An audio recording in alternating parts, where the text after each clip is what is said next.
Bienvenue à chacun de vous sur ce podcast de la famille, un podcast inspirant qui valorise les familles.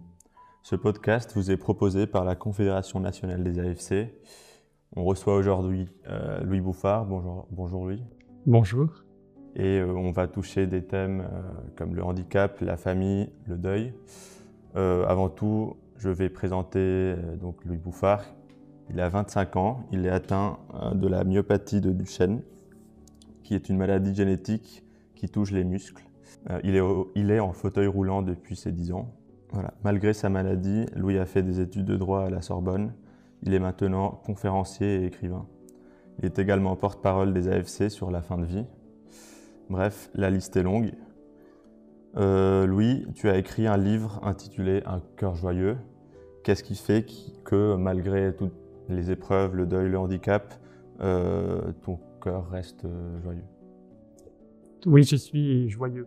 Je pense que c'est quelque chose qui me définit quand même beaucoup. J'ai la chance d'avoir gardé malgré tout, malgré ces épreuves, la joie de vivre. Vraiment, la joie de vivre, c'est choisir de savourer pleinement la vie, de croquer la vie à pleines dents. Et si j'ai pu garder ce cœur joyeux, c'est aussi grâce à ma famille. Là, je suis l'aîné d'une famille nombreuse. J'ai un frère et 5 sœurs. J'ai vraiment la chance d'être né dans cette famille nombreuse, joyeuse et pleine de vie. Et c'est vraiment ce qui m'a permis de garder ce cœur joyeux malgré tout. Et si j'ai pu aussi garder cette joie dans mon cœur, c'est aussi parce que j'ai foi en Dieu, ce Dieu qui me donne tout son amour pour continuer d'avancer joyeusement dans la vie. Voilà, j'ai vraiment la chance de vivre dans cette famille par mes parents qui m'ont transmis la foi. Et c'est vraiment à la fois ma famille et cette foi en Dieu qui me permet de garder ce cœur joyeux et cet amour profond en la vie. Dans ton livre, tu parles évidemment de l'épreuve du handicap et tu parles aussi, et je dirais même surtout, du deuil et de l'épreuve qu'a été la mort de ta mère. Comment est-ce que ça a impacté votre famille et comment elle est restée unie malgré tout? Effectivement, dans mon handicap, ce qui a été très important pour moi, c'est que depuis que je suis tout petit, depuis que ma maladie m'a été diagnostiquée, je n'ai pas porté ce handicap tout seul.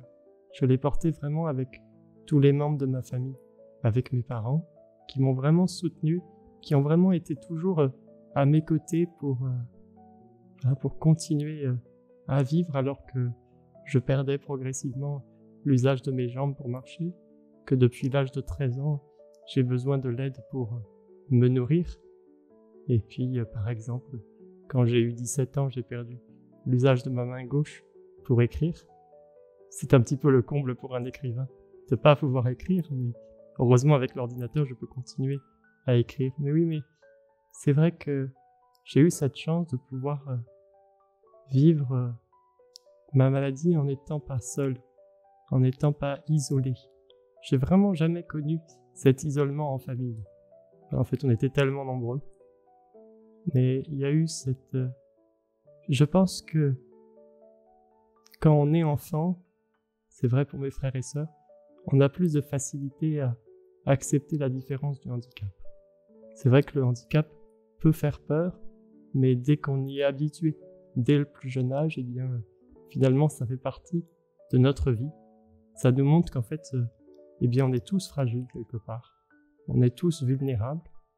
Et pour moi, la famille a cette force de pouvoir nous souder les uns les autres. Les liens familiaux sont vraiment très forts. Et je dirais que au fur et à mesure des épreuves, ma fratrie, cette relation que j'ai avec mes frères et sœurs, elle s'est renforcée.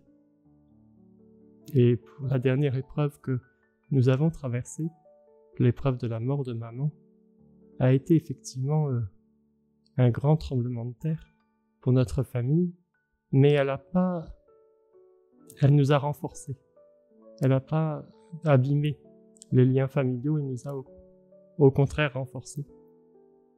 Et c'est vrai que nous sommes toujours aussi unis qu'avant, et même plus encore. C'est assez mystérieux, mais en fait, les épreuves, ça peut souder une fratrie lorsque l'on vit, lorsqu'on arrive à le vivre tous ensemble, en se soutenant les uns les autres, en s'écoutant les uns les autres. Et ça, c'est vraiment quelque chose que j'ai pu expérimenter dans ma famille.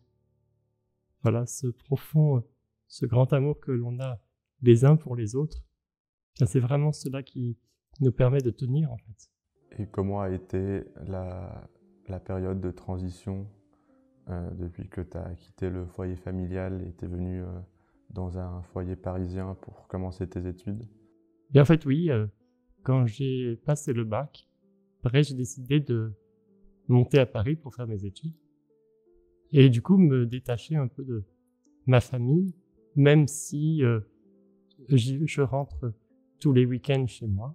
Voilà, je n'ai pas complètement coupé le lien avec cette famille. Cette famille est toujours pour moi une place très importante que je suis heureux de retrouver mes 5 petites sœurs le week-end à la maison. Puis aussi, je dirais que, oui, je vous ai dit qu'il y avait vraiment cette famille proche qui avait une place très importante pour moi, mais il y a aussi ma famille élargie.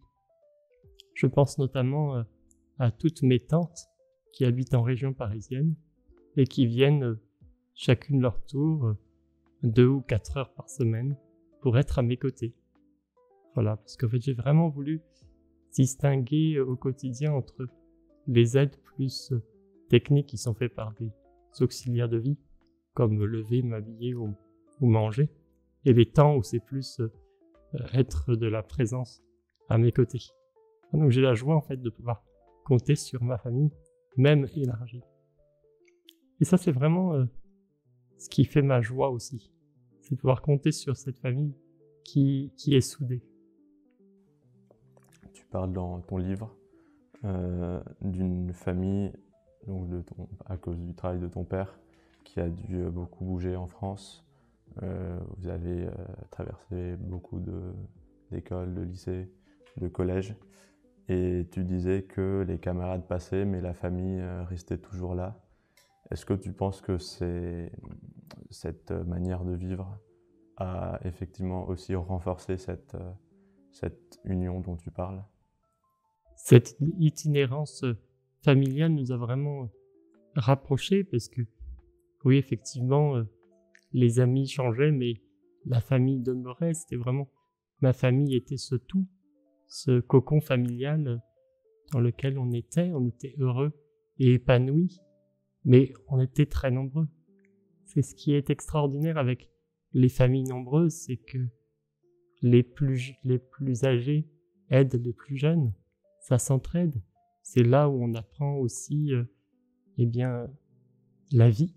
On apprend à partager, on apprend à aimer, on apprend aussi à pardonner. Ça, c'est vraiment quelque chose. Si on veut réussir à vivre au sein de cette grande famille, eh bien, faut apprendre tout cela. Et ça, c'est vraiment quelque chose que mes parents nous ont transmis. Et c'est vrai qu'on était tellement nombreux que, voilà, on est 7, c'est quand même assez nombreux pour faire tellement d'aventures ensemble, de jeux. Voilà. On avait beaucoup d'imagination, avec mon frère notamment, qui est juste après moi. Et du coup, on n'a jamais... voilà, on sentait vraiment que cette famille était notre tout. Et ce qui nous a vraiment permis de vivre tous ces déménagements successifs. Et en fait, en fin de compte, ça nous a vraiment rapprochés. Et encore aujourd'hui, la laisse des traces, parce que on est tellement heureux de se retrouver ensemble le week-end ou les vacances. C'est vrai que maintenant, beaucoup ont quitté la maison familiale. J'ai un frère qui est à Grenoble, j'ai des sœurs qui sont aussi étudiantes. Mais on arrive à se retrouver régulièrement, et c'est ce qui fait vraiment notre joie. Quel est l'effet, à ton avis, dans ta vie en société avec les autres gens, dans d'autres étapes de socialisation que la première, peut-être, qui est la famille. À ton avis, d'avoir autant de frères et sœurs et avoir été aussi unis, est-ce que ça affecte positivement ta manière d'être avec les autres? Est-ce que ça influence ta manière d'être avec les autres maintenant, mais aussi avant? Oui, c'est vrai que il y a cet impact positif qui fait que dans une grande fratrie, on est obligé de trouver sa place. Et ça forge beaucoup le caractère, ça forge beaucoup la personnalité. Et ça nous invite aussi à être peut-être plus attentifs aux autres. Voilà, en fait, je pense que cette vie en famille nombreuse nous permet d'avoir cette attention à l'autre, à celui qui parfois peut être un peu mis de côté. Voilà, c'est vraiment quelque chose qui m'a vraiment aidé, c'est d'avoir à la fois d'essayer de ne pas rester enfermé sur soi, mais d'aller plutôt à l'extérieur, essayer voilà d'être attentif aux autres. C'est vraiment ce que je dirais qui est l'une des principales richesses de la famille nombreuse. C'est aussi savoir s'entraider, voilà, et ça m'aide en tout cas beaucoup maintenant que je suis arrivé à l'âge adulte. Tu parles beaucoup de ton frère et de tes sœurs. On voit que ta fratrie joue un rôle très important. Et quelle est la place par rapport à tes frères et sœurs de tes parents, de ton père maintenant et de ta maman? Je commencerai par dire que dans une famille nombreuse, l'amour des parents pour chacun des enfants, il est identique, parce qu'en fait, c'était une des craintes de ma maman au début. Quand elle avait 1 ou 2 enfants, elle s'est dit, mais comment je vais faire pour les aimer chacun? Et en fait, ma grand-mère paternelle a eu cette réponse. Eh bien, tu verras qu'au fur et à mesure, ton cœur, il se multipliera. L'amour que tu auras pour tes enfants, il sera aussi intense l'un que pour l'autre. Et ça, c'est vraiment ce que j'ai expérimenté. C'est que nos parents étaient vraiment attentifs à chacun de nous. Et c'est vraiment un vrai investissement de leur part, mais voilà, il n'y a pas eu de compétition.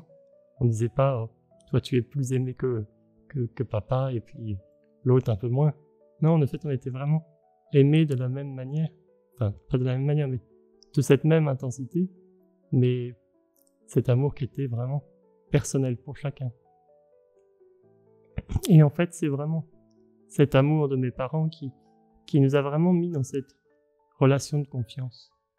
Voilà, en fait, il y avait vraiment cette confiance réciproque entre les enfants et mes parents, entre nous et mes parents. Et ça, c'est vraiment quelque chose qui est très important. Et aussi, mes parents nous ont vraiment éduqués à la liberté, à la vraie liberté, en nous apprenant les dangers auxquels on pouvait faire face. Voilà, je pense qu'il y a tellement de choses comme les addictions, tout ça. Vraiment être au plus proche de ses enfants, sans jamais couper les ponts, mais en étant vraiment à l'écoute de ses enfants, et ça me semble tellement important. Voilà, en fait, c'est vraiment que mes parents ont eu vraiment cette attention envers chacun de nous, et ça, c'est quelque chose qui m'impressionne beaucoup. Voilà, j'ai vraiment beaucoup de reconnaissance pour mes parents. Mais en fait, je vais vous le dire, c'est que ce ciment de notre unité familiale, c'est vraiment le Christ. Et ça, je pense que c'est vraiment ce que mes parents ont voulu, c'est vraiment fonder leur famille sur le roc. Et ce roc, c'est vraiment le Christ. Et c'est ça le secret de notre véritable unité familiale. C'est cet amour de Dieu. Est-ce que tu parles assez souvent dans ton livre de la petite dernière, Philippine, qui est atteinte de trisomie? Est-ce que entre toi et elle, à un moment, ton frère et tes autres sœurs ont peut-être pu vivre un certain déséquilibre. Justement, tu en parlais, tu disais que l'amour de tes parents pour tes frères et sœurs se démultiplie à chaque fois. Mais est-ce que ton frère et tes sœurs n'ont jamais vécu peut-être voilà, un sentiment de déséquilibre, d'inattention ou de... Voilà. Oui, c'est vrai que moi, comme ma petite sœur, on a besoin de plus d'attention que par rapport aux autres pour les choses plutôt du quotidien. Mais je dirais que mes parents ont toujours su donner autant qu'ils m'ont donné à ma sœur ou à moi qu'aux autres. Ils ont vraiment eu cet équilibre, mais je pense pas qu'ils aient été lésés entre guillemets. Après, il faudrait leur demander aussi. Parce que c'est vrai que vivre dans une fratrie qui est touchée par le handicap, ça change aussi beaucoup de choses dans son quotidien. Ça apprend aussi à se donner à l'autre, à donner de son temps, à être attentif à celui qui est plus fragile. Je pense que c'est vraiment été pour eux une école d'apprentissage aussi. D'apprentissage de l'acceptation de la fragilité, de la vulnérabilité. Tu parles de à quel point ta famille a été importante pour toi pour maintenir ce cœur joyeux, mais est-ce que inversement, tu penses, ou tu as des exemples de fois où tu as pu, toi ou ta sœur, ta petite sœur, vous avez pu être dans des moments difficiles, justement un soutien qui pouvait peut-être pas attendre, voilà. Est-ce que tu as des exemples, des anecdotes? L'exemple que je pourrais partager, c'est le fait que, étant donné que je ne bouge pas beaucoup, que je peux pas faire, on va dire, voilà, aider concrètement pour des tâches comme préparer un repas ou que sais-je encore. Moi, du coup, ça me laisse du temps pour être à l'écoute. Et je pense que ça, mes sœurs ont pu, et mon frère aussi, ont pu en faire l'expérience de j'essaie d'être présent pour être là, une oreille attentive. Et ça, c'est vrai, il y a nombre de fois où sous le prétexte de faire une partie d'échecs avec une de mes sœurs, c'est l'occasion d'un échange. C'est un temps aussi où moi je suis là pour écouter. C'est aussi mon rôle de grand frère que je peux faire. Là, et en fait, je pense qu'on a on a tous besoin d'avoir une oreille attentive qui puisse être là pour entendre ce qu'on a besoin de partager. Et ça, c'est vraiment quelque chose que j'essaye de vivre, enfin de donner cette occasion à mes petites sœurs ou à mon frère. Peut-être un exemple que je pourrais donner sur ma petite sœur Philippine. Pour moi, Philippine, c'est vraiment ce rayon de soleil de la famille. Elle a vraiment cette simplicité. Voilà, c'est quelqu'un c'est une jeune fille qui est vraiment très câline aussi, qui a besoin d'exprimer cette tendresse envers ses frères et sœurs. Et ça, en fait, c'est bouleversant aussi, de voir cette simplicité avec laquelle elle vient se jeter dans nos bras. Voilà, un exemple, c'est que lorsque on arrive le vendredi soir à la maison, le premier nom que l'on crie en arrivant, c'est « Philippine, où es-tu, Philippine ?» Voilà, c'est vraiment... Je pense que elle est vraiment, elle aussi, voilà, en quelque sorte, un ferment d'unité dans notre famille. Et on est heureux de la retrouver tous les vendredis soirs pour le week-end. Comment est-ce que tu as pu vivre quand tu étais plus petit ce décalage entre le regard de ta famille et le regard des autres au début? Je me rappelle d'un passage dans ton livre où tu parlais un des premiers jours à la cantine scolaire où tu regardais les gens autour de toi te regarder, un regard qui n'était pas un regard de jugement méchant, mais juste, tu dis, le regard de l'autre. Quand j'étais plus jeune, je me souviens d'un moment, j'étais en classe de CP, donc en petite classe. Et en fait, c'est à ce moment-là que je commençais à avoir des difficultés pour marcher. Et en fait, les jeunes qui devaient être dans les classes des CM1, CM2, ont trouvé ça amusant. Le fait que je me dandine un peu pour essayer d'avancer, que je marche un peu avec une posture un peu cambrée. Eh bien, ils s'étaient amusés à me bousculer. Et en fait, c'est là où je me suis rendu compte que le handicap, au départ, il peut faire peur. Lorsqu'on n'est pas habitué, et en fait, quand on est jeune, quand on est enfant, on peut vraiment faire cette expérience un peu de cette violence un peu primaire, j'ai envie de dire. Et ça, vraiment, pour moi, ça passe par l'éducation. L'éducation au regard que l'on peut avoir sur la fragilité du handicap. Et moi, quand j'étais, pour comparer, en famille, bien en fait, comme mes frères et sœurs ont toujours vécu avec mon handicap, surtout que moi je suis l'aîné, le plus âgé, donc et en fait pour eux ça paraissait normal en fait. En fait ma fragilité, j'avais ce handicap, un point c'est tout, il n'y avait pas, et voilà, et en fait je n'ai jamais senti de différence entre handicapé ou valide. C'est qu'au moment où j'ai vraiment été confronté au monde, on va dire, en dehors de la cellule familiale, que j'ai fait cette expérience du regard, d'un regard qui est différent, le regard des autres qui peut parfois être pesant, être difficile à... Et en fait, c'est vraiment ce décalage entre ce que je vivais dans le monde extérieur et en famille, où en fait, c'est vraiment... en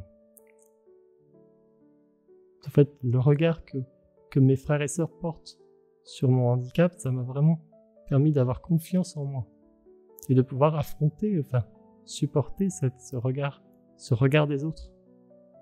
Et en fait, maintenant que je grandis, voilà, eh bien, j'en suis venu à cette analyse que, en fait, quand on fait face à un handicap, à une personne handicapée ou vulnérable, on a un premier temps qui est celui un peu du recul. On fait toujours un premier pas en arrière, un pas de recul, et ça c'est normal, c'est humain. Mais le deuxième temps, il nous appartient. Ce deuxième temps où on se ressaisit. Soit on en vient à être violent. Je pense que quand on grandit, la violence elle est facilement écartable. On peut facilement l'écarter.